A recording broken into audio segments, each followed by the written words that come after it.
PGCE Research Bites, student-teacher research from the team behind Emma and Tom Talk Teaching. Hello everybody, my name is Emma Thayer and I have got PGCE Art and Design student teacher Hannah Woodward here with me, who is going to be talking to me about an absolutely cracking assignment that she did, assignment 2 on the programme, entitled Can Vocabulary Resources Be Used to Develop Learners' Confidence Using Their Oracy Skills Within an Additional Needs Art Classroom?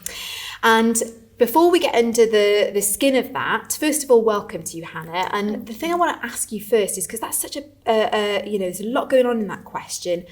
How did you arrive at that question? You got to your second placement. You were tasked with identifying a barrier or barriers to learning that your learners were experiencing. How did you go about identifying that barrier? Well, as you say, I was really fortunate to start my second placement in an ALN setting, and as part of that I had a slightly more extended period to spend time observing students in lots of lessons, including the art classroom. And I observed initially a couple of lessons. It just so happened when I was there, they had some visitors coming in to speak to the learners.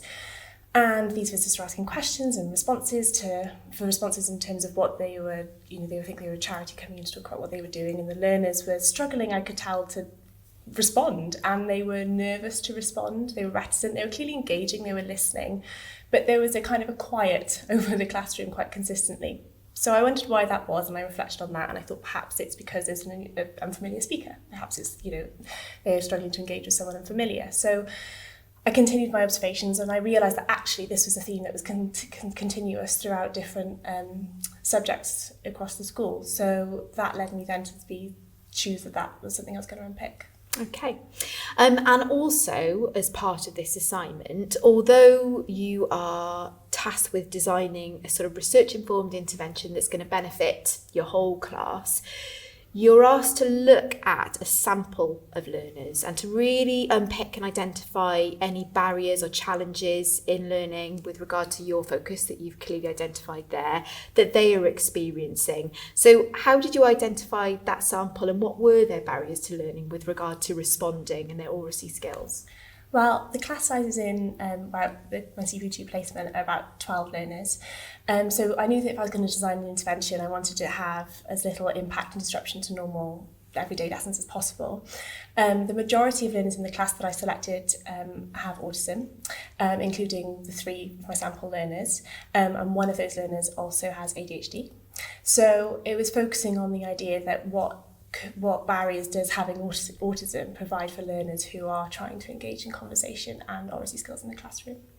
And I think at this stage, we will come to talk about the literature and what reading you did to help you design an intervention, but something that you did particularly well in this assignment to really try to, from the learner's perspective, identify the barriers to learning, was you designed a survey to do with them. Can you tell me a bit about how you designed that survey and why you did it at the beginning and what you found? Yeah, I mean, I was aware that I had interpreted perhaps a reticence towards speaking in the classroom, but I was interested to see whether the learners felt the same way and interpreted it themselves.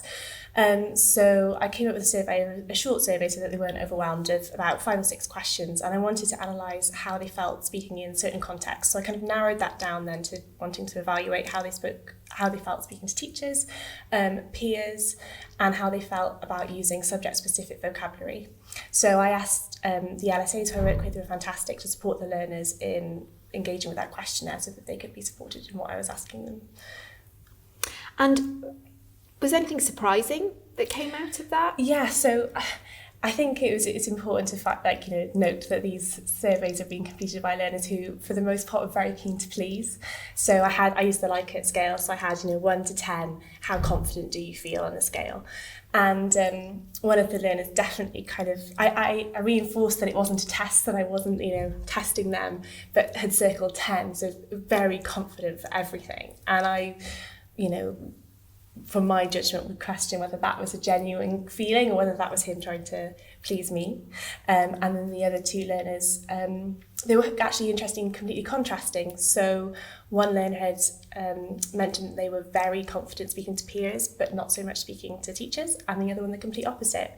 So that kind of went to show that there is no one-size-fits-all approach to this sort of thing. Learners going to feel very differently. And for me, assessing Hannah's work, and this is speaking directly to anybody out there that's about to embark on assignment 2, what Hannah did particularly well was really dig into and be quite critically reflective of why her pupils may have responded to that survey the way you did. You've heard her talk there about something that we call the Hawthorne effect, which is when a researcher does have, whether they like it or not, a bit of an influence over the way a participant responds to the methods that they're using when they're doing research. So Hannah did that really, really well. You did that really well in this assignment. But I think importantly, as you've identified it, it really gave you, from the pupils' perspectives, their perception of their Oracy skills. Okay, so then you had to do some reading. You had to turn to the literature before you could design an intervention that was going to address some of those concerns that come from your perspective and the learners. So just generally, were there any sort of key texts, or was there any key authors that were fundamental to the design of your intervention? Yeah, well, I suppose I should say that as a result of the questionnaire, all the learners had highlighted, well, 2 of the 3 learners had highlighted the use of vocabulary skills as the areas which they felt least confident. And one of the learners, although it's a subtlety, had initially addressed that and then changed their mind to 10, so they'd addressed it quite lower. And then so that was an area I could see overall needed to be investigated. So when it came to looking at the literature, it was vocabulary that I focused on, and I looked particularly at Robin Alexander and his research and his coining of dialogic teaching, and also looking at how the classroom environment in fact influences Oracy in the classroom. So those kind of 2 strands of vocabulary and classroom environment, and the kind of social skill that can be developed through Oracy in the classroom.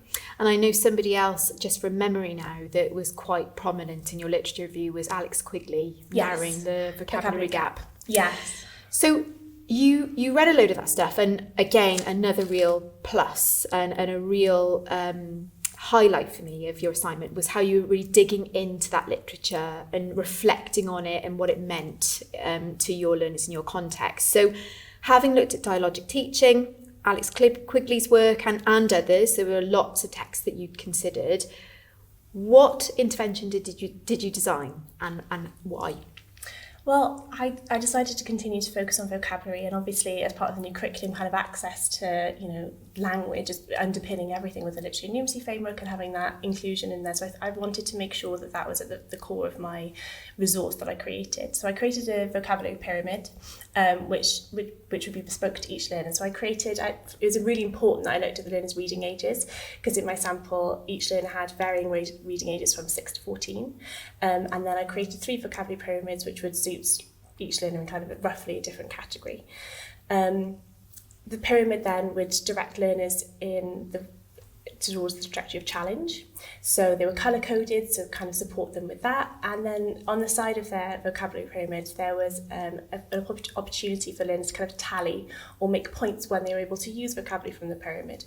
But on top of that, felt it was really important to have I shared an idea title, because I felt it was really important that I didn't isolate learners who didn't use that vocabulary. It was just as crucial and just as important to be able to share an idea and voice your feelings in class. Which I suppose speaks to that question that you'd asked them about how confident are you to share your ideas to peers. Wonderful. Okay. How did it go? Wow. Did it work? I'd say I ran the intervention of 2 lessons. So the first lesson, they all had their bespoke pyramids, but art is a very practical lesson. There are lots of resources on the table, lots of imagery to look at, and I felt that my resource, although some learners used it, generally it wasn't as well used. I think it was another resource on top of many other things. And because I was asking questions while they had lots of engaging imagery and stimulus to be looking at, I think although they looked at the resource, they didn't use the tally feature. I think that was like maybe a step too far. So then I reevaluated that, and then going into my second lesson, I decided to make the resource the centre of the task. And I found that was much more successful. Learners were more engaged, able to tally their responses and take more time to use that vocabulary. And also the LSAs, and they were used to the resource, and the LSAs are used to the resource and able to support the learners in using it further. And then digging down into the detail when it came to your 3 pupils in the sample, What was the impact on them as individuals? Could you see that it had had any sort of, or made any change to their perceptions of their Oracy skills? I could see that they were keen to engage with the language and keen to get to the bottom of it, which was really nice to see. It was nice to observe those learners asking questions about what some of the vocabulary meant that was unfamiliar to them. They were using the vocabulary that was familiar to them already, which was fantastic. And I could see that there was an ambition there to try and get to grips with it, which was really, really nice. And then when it came to doing an exit questionnaire, it was really interesting to see that actually the results initially could have indicated ineffective assignment, because their confidence nearly, for two of them at least, had dropped in terms of their confidence in their vocabulary skills and how they rated it. But I wonder whether that's a reflection of them now having better understanding of vocabulary in the subject and what it is to use it. Which is incredibly interesting, and there is some literature out there that backs that up, that pupils do find it very difficult to self-assess when they're less au fait with the strategies that they're using. They're not necessarily aware of how well they can do something, and so they can grade themselves really highly because they don't really know. Yeah. So that's, again, Hannah's criticality, your criticality in this assignment, and, you know, not just taking the sort of surface level, or taking the data at surface level, really digging down into it, but knowing your learners well enough as well. Was that important? Definitely, and I think, you know, they're three very different individuals. I mean, I'm looking at it quite broadly and saying that this is perhaps their barrier to engaging with Oracy in the classroom, but actually they're three very different learners, and knowing that their subtleties and their, you know, the way that they work has been really important in reflecting on the data, and also conversations with staff who also know them very well and better than me. Mm-hmm. So, having done this intervention now, having described all of the learning that took place, the impact it did have, some of the drawbacks, a big part of this assignment is about your personal philosophy for teaching and learning. So what has this assignment done? Has it confirmed anything? Has it changed anything? What has it done to your philosophy? I think it's confirmed that our responsibility as teachers expands beyond our subject, and that we need to support learners with fundamentals such as vocabulary, and that involves, in this case, looking more deeply at subject-specific vocabulary.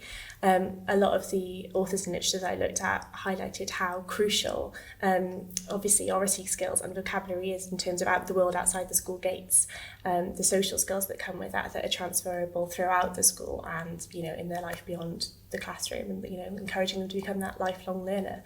And as teachers, we have a huge opportunity to model in many different ways, be it behaviour or anything else, but in this case, language. And that's a huge opportunity that we should be taking, I think. Thank you, Hannah. Okay, I've just got one final question, because there will be student teachers in the future listening to this who are about to embark on this assignment, who are maybe feeling a bit daunted by the prospect of what they're about to do. Any tips, recommendations to help them on that road? I think take what's in front of you, look at what's there, and don't try and push to find something that perhaps isn't. Look at what you're seeing and dig a bit deeper. Just go for it. I think, you know, build those relationships with the people you're working with, and inquire with them as to what they think could be helpful if you're stuck. And yeah, continue to build the relationships with the learners, and they'll probably in one way or another tell you really where that intervention should be going. So yeah. Excellent advice. Thank you very much, Hannah, and good luck for the future. Thank you very much. Thank you.